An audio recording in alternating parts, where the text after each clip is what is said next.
Okay, let's get started. Welcome to our second to last lecture of this decal. Woo! Our last lecture will be not next week, but the week after. So next week, no lecture lab, just enjoy a full week off. But today we'll be talking about special topics and accessibility. And this one is probably like the least technical, but most like real world stuff on Figma. Let me hide. Okay,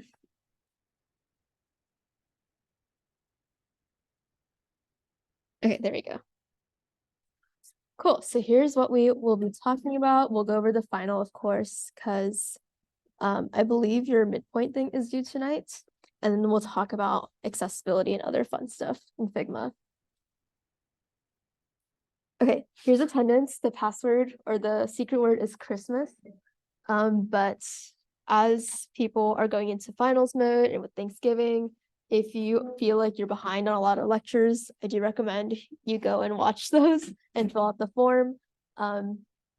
Yeah, to pass the class, you don't have to like watch every single lecture, although you probably should, but you definitely need to turn in your midterm and final. So if you haven't turned in your midterm, just like come talk to us and we'll figure out a plan to get you back on track. And here are the slides if you want to follow along. They're also in Slack. Okay, final. What your final will look like and how that works. Okay, so work on your final project, obviously. The goal for this final in this class is for you to discover something that you're interested in, and it's open-ended on purpose so that you can kind of like make it how you want. So if you really don't like one part of the class, you don't have to incorporate it in your final. You can really focus on the skills you want to hone down. So this week in lab, you'll do some critique in your groups. It doesn't have to be fully fleshed out, of course, but it's really nice to get feedback from your TA since they'll be grading it and also see what other students are working on. Okay, yeah, so lab 11 will be a critique session and your midpoint check-in is due on B courses by the end of tonight. Okay, and then the final submission is due on Monday, November 27th. This is the night before like our final lecture / showcase. So please submit as a PDF. Your write-up will include like the Figma file, and on B courses in Notion, it like describes how to do that.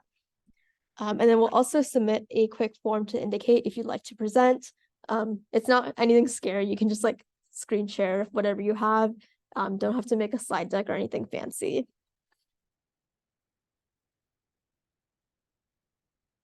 Okay, yeah. I just said all of this, but we would love to see people present. Honestly, the more people who present, the less scary it will be, but we would love to see the hard work you put in. Okay, any questions? People on Zoom or in person? Okay, you can come talk to us after class. All right, so the first thing we'll talk about is community publishing and how you can share your work. So what is community? Community is a space where all users can discover resources, find inspiration, and even support other creators online. So this can include anything from publishing files for people to use. If you guys remember that Discord avatar maker, someone actually made that and put it on community, which is how you found it in the first place. You can also find UI kits. So if you're ever doing like a design project or maybe, I don't know, reimagining like Discord or Spotify, there's probably someone who made the UI and put it on Figma for you to use. I think Apple, like the company's on Figma now, but before that, some people made like the Apple design system from scratch, which is pretty cool. But you can also find like FigJam templates, wireframes, any activity you might think of doing on Figma, there's probably someone who made a template on there.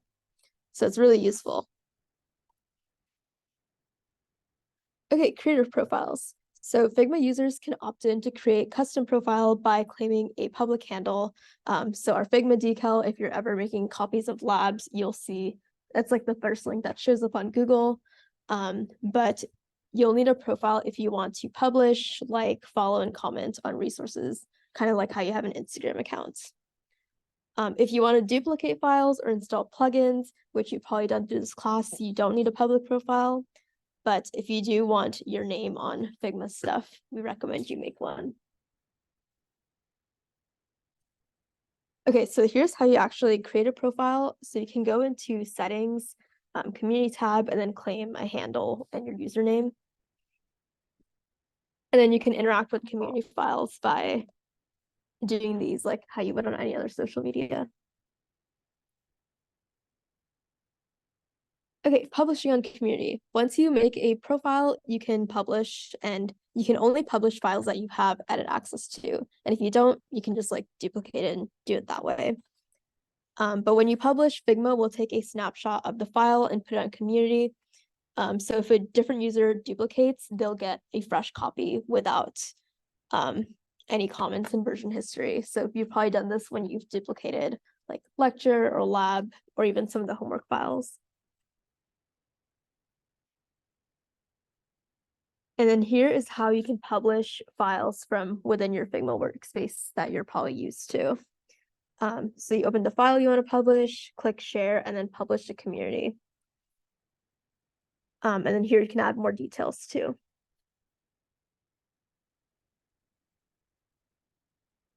And then you can see it live. So sometimes when we share lecture links, it'll take you to the file itself. But if it's on community, it's going to take you to this page where you can like duplicate it. So it's like an extra step. Okay, remixes. I did not know this term before today, but the more you know. So if one edits and publishes someone else's community file, it's called a remix, apparently. Figma will add a remixes section to that files page. So if there are more than 3 remixes, then Figma will add a dedicated remix tab. Okay, looking beyond. So what can you do with Figma now that you know this cool tools skill set or tool? I don't even know what I said. Just scratch that. What can you do with Figma? You can work at Figma. They get paid a lot and do some really cool stuff. You can make different UIs for apps or websites, as you're probably really familiar by now. You can do some web design. So this looks like someone else's version of Cal Hacks or some hackathon. It's pretty cute. You can make some wireframes. I'm not sure what this is. It looks like a slide deck or like a website. You can also do motion design with Smart Animate and Figma's other animation stuff. You can also make your own branding. I know some people did this route for their midterm project. You can also make an illustration system. So this is a really cute one for Uber Eats. And then this, I'm not sure exactly what this is. It's like a game or interactive illustration, but you can also make things just for fun. Here is some cool typography work people did in Figma. And then here is like, it looks like it's basically Flappy Bird, but they made a UFO version. But with variables, which we talked about like really briefly earlier, I think that's how they made this game. Okay, and I'll hand it off to Claire for accessibility.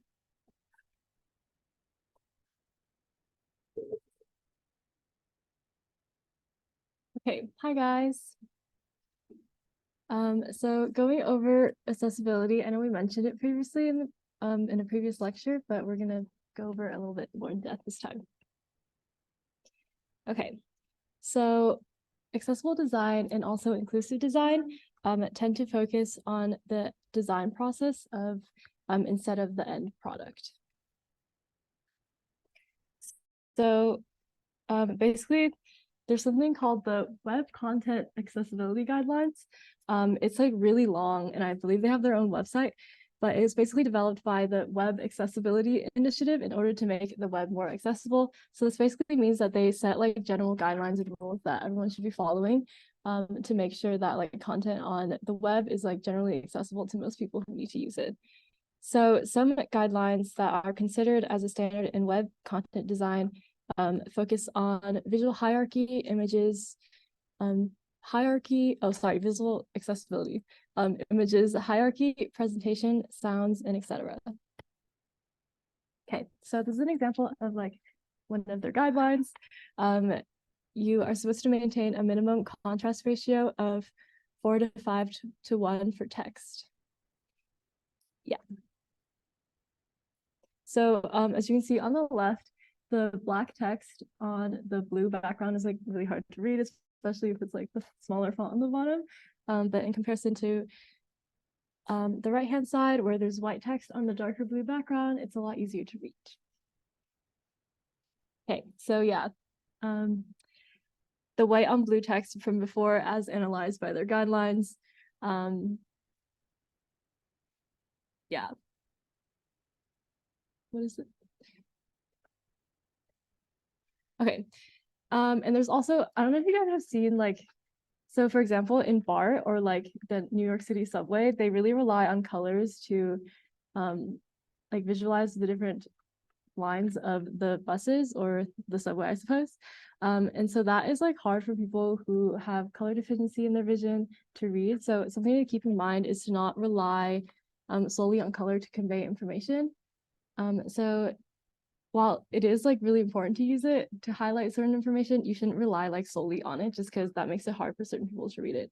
So some ways of differentiating between elements include using labels, hatches, patterns, or varying levels of contrast instead. Okay. Another helpful thing to do is using labels to identify forms. So labels are helpful for adding an additional layer of information to a form or button, but they should also be used clearly. The text in the forms on the left-hand side does the above, like it clearly states what each section is supposed to be used for, first name, last name, but the light gray is really hard to read, so it's like too low contrast. Yeah, so in comparison on the right-hand side, once again, the sections are really clearly labeled as to what's supposed to go inside them, but the labels themselves are also easy to read.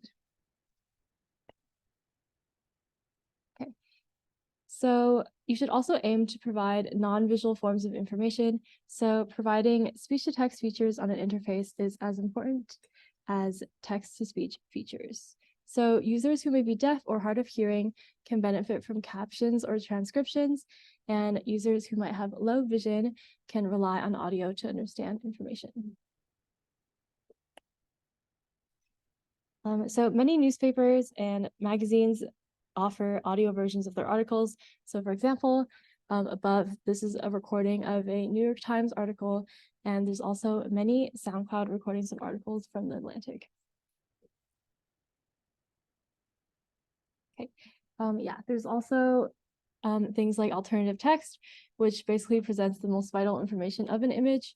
It's generally pretty short, around 1 to 2 sentences.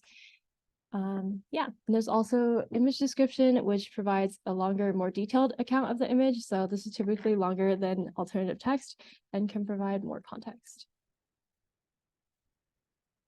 So this is an example of a picture with alternative text and an image description. So yeah, the alternative text is like a 1-sentence summary, very straightforward as to what it is. And the image description is a little more details and it tells you exactly what is happening in the picture. Okay. You should also aim to maintain clear hierarchy and organization.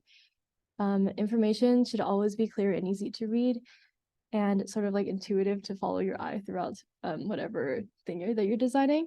So poor organization of information, it makes it really hard to follow through on a design as to like how you're supposed to be actually reading it.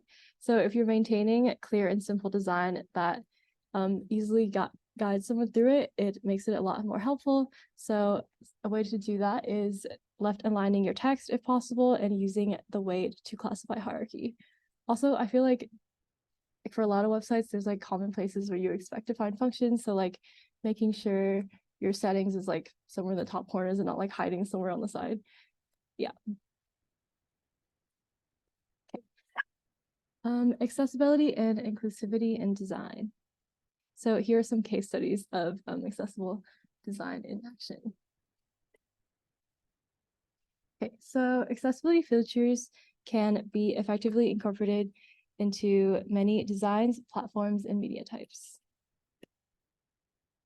Okay, so one example is remapping, which refers to when you allow players to change the in-game function of keys or buttons on their controller. Yeah, so this basically makes it so that they can change the controls to best suit like their own habits and use of their controller. And it's also important to allow players with different needs to access games. Okay, so one example is Minecraft, which allows great versatility in control mapping. Players are able to reassign most of the controls inside the game for all of the shortcuts.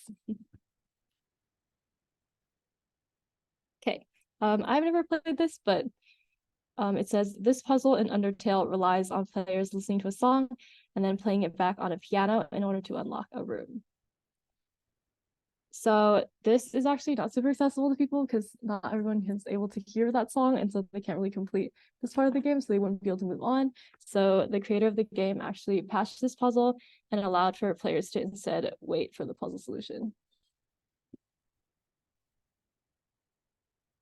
Okay.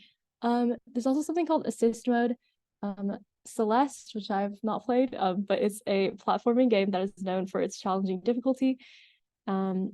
And because it is difficult and that's like important to the actual game itself, the creators wanted to be intentional with adding like a helpful mode to help you through it.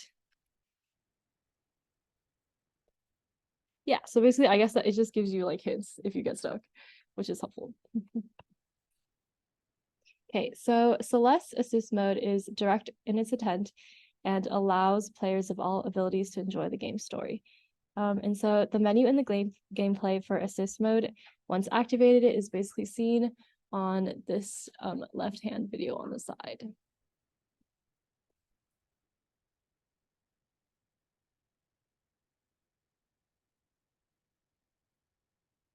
Okay. Yeah. All right, so another option is captions. Captions, subtitles, or alternate audio provide different means of conveying information in video in games. So once again, these features are really helpful for people who may be deaf or hard of hearing, but also benefit other groups. Like personally, I like captions just because they're helpful if I'm having a hard time understanding what they're saying. So YouTube captions are very customizable, allowing users to adjust them for individual preference. Yeah, so like as you can see on the pop-up, there's so many settings as to so you can customize exactly what your captions want to look like. Okay, yeah. You can also do this on your phone where you change your text size or like your display size. This is helpful for older people too if they have a hard time seeing like really small screens. But yeah.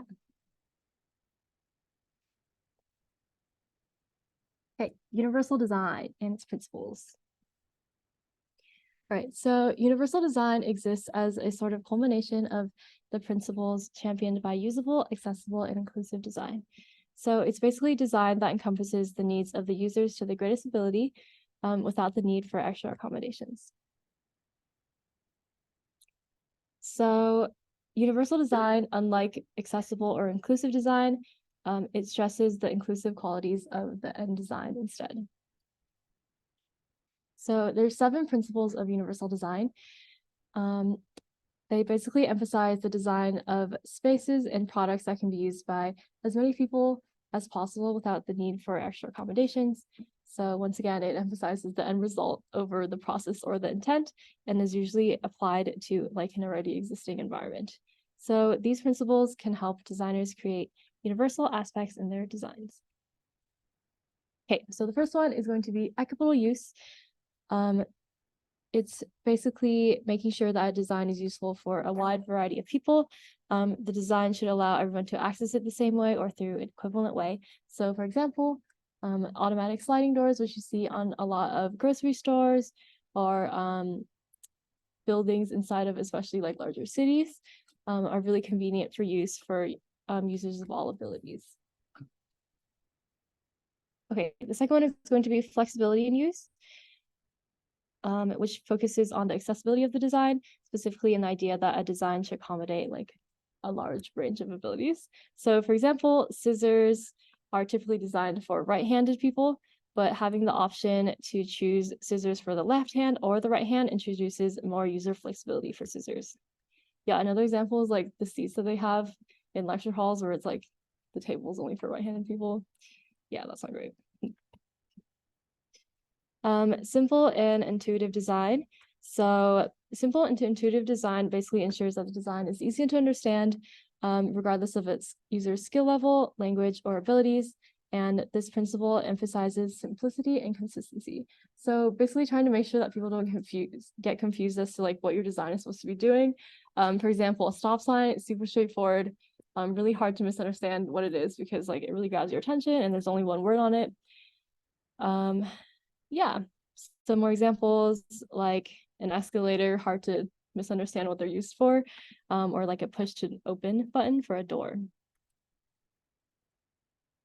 Okay, the fourth one is going to be perceptible information. So this basically is tackling the display of information. So information displayed should be essential, simple, and displayed in multiple forms. So yeah, trying not to include like a lot of excessive text, especially if you don't need it. Using like icons or small images to assist in helping users understand what something works as at a quick glance is really helpful. Okay. The fifth one is going to be tolerance for error. So this basically addresses safety and ease of use. A design should be made in a way that minimizes room for error.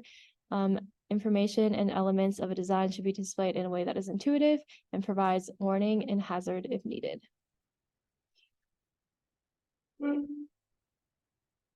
Okay, the sixth one is going to be low physical effort. This basically ensures that a design can be used effectively and comfortably with low physical effort. So repetitive actions and strained amounts of physical effort should be avoided if possible. So for example, like an automatic soap dispenser or like an automatic hand sanitizer, really helpful, easy to use. People can use it really fast. Yeah. Okay. The last one is going to be size and space for approach and use. So this basically is so that the design should provide the appropriate size and space for the user, regardless of ability or body size and mobility. Yeah, signage or like explaining how the design is easily accessible for a variety of users is really important. So if there's like a lane, for example, like on the right hand side, this is a picture of the bar, I believe. And there's like clearly labeled signs as to if you are using a wheelchair, like this is the doors that you should go through to.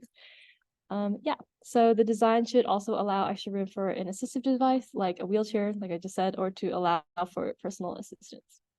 And the bottom is when they put the elevator buttons on the bottom, so people who like may not be able to reach up for the normal functioning buttons can also select the floor they want to go to.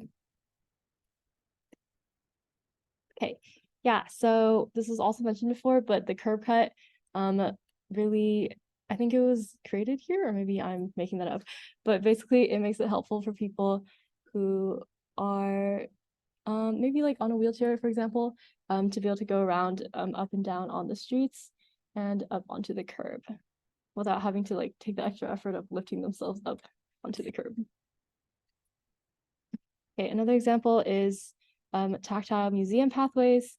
I have not been to the Louvre, but if someone has, I'm sure they're very helpful. Yeah, and then this is a universal design lab in Japan. Those are very clearly labeled bathrooms. Nice. Okay. Okay, so to wrap up, secret word is Christmas, and I think the link's on the board if you didn't get it earlier. Okay, announcements. So fortunately, there is no homework, just your final project, and that's what you'll be doing in lab. So yeah, we'll be available on Slack and at office hours, which we'll have this Friday, to help support and answer any questions you have. if you want to make up any past labs with your TA, that would be a good chance. You can just reach out to them. But if our office hours or your TA, like that doesn't work out, we can figure out another time with you. Just like reach out to us. So as I mentioned earlier, no class next week. Make sure you attend our final lecture after Thanksgiving for final presentations, and so you can see what your classmates have made. And yeah, it'll be in person. And also we will have lab on week 12, which I know seems kind of weird after our final lecture, but this will be your chance to say goodbye to your lovely TA and then give us feedback on the class. Okay, and that's it. Thank you, everyone.